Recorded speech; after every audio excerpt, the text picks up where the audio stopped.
Hi everyone, it's Raquel here. It is Passover and the Feast of Unleavened Breads, when we purge our homes of hamatz, or leavened bread, and we eat matzah, which is unleavened bread.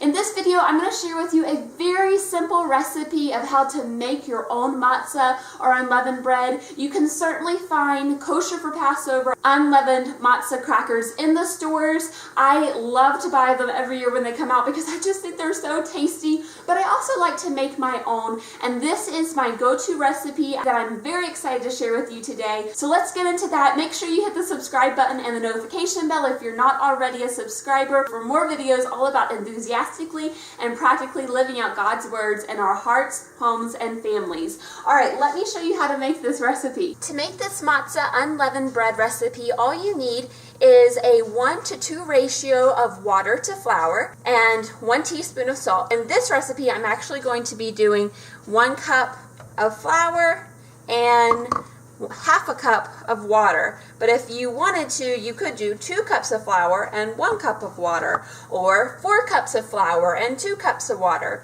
And the last ingredient you need is 1 teaspoon of salt. An optional ingredient you can add is olive oil or coconut oil that's been melted, or butter that's been melted. Notice as I mix here, it's come together quite a bit, but it's a little bit dry in consistency.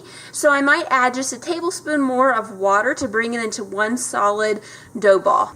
So here we have our dough ball. It's slightly moist. Better to be moist than dry. You can always add a little bit more flour on the table when you're rolling them out. Now that we mixed all our ingredients, we're going to heavily flour our surface. I'm just going to mush it down and get all of that wetness kind of incorporated in with flour so that it's very workable. Kneading does not develop leaven, so don't worry about messing with your dough. It's okay to mess with the dough. So after I have gotten it into one solid dough ball, I'm going to start tearing it off into little balls according to the size of flatbread that I would like.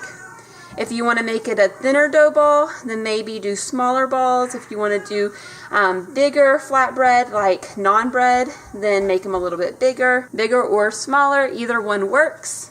So now we're ready to roll out our little balls of unleavened flatbread into the desired thickness, whether more thin, whether more thick. But before you begin rolling out, go ahead and preheat your skillet on the stovetop. We're going to pan fry these.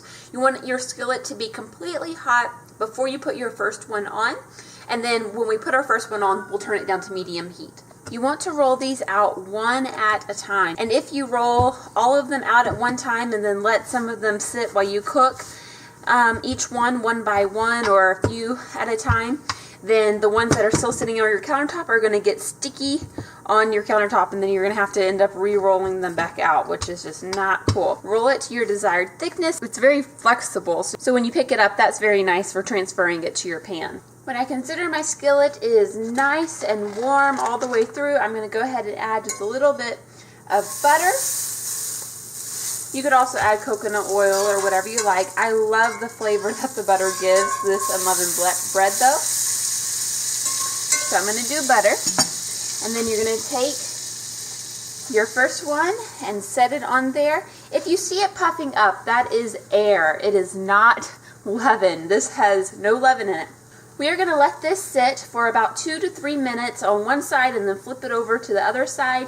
Your first one doesn't always come out the prettiest, but your subsequent ones are going to just be a beautiful color with golden spots on both sides of it. If your butter is burning though, then your entire unleavened flatbread is going to be brown, and then the dark brown spots won't have that contrast. You can also make these with whole wheat flour, sprouted grain flour, which is what I imagine the original flatbreads were. You can, if your entire surface is evenly heated, make more than one unleavened flatbread at a time. According to the Jewish sages and rabbis, you need to be able to make your matzah within 18 minutes for it to still be considered matzah. You may choose not to follow that, but I thought I would just mention it for your information. So I'm going to peek underneath here to see what it looks like. Ah yes, that looks good. So I'm going to turn it over.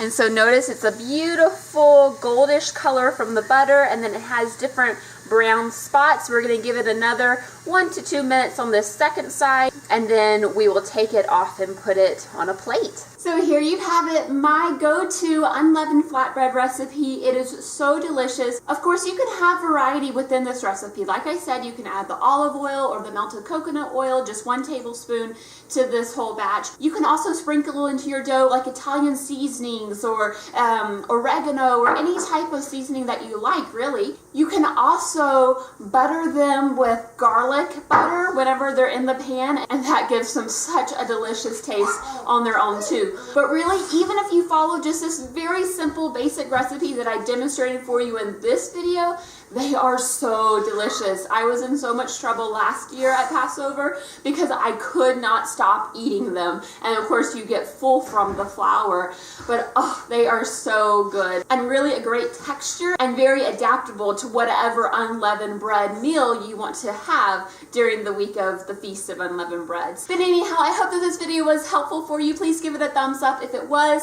I pray that all of you have such a blessed Passover and Feast of Unleavened Breads. God bless you and keep you. I'll talk with you later. Bye-bye.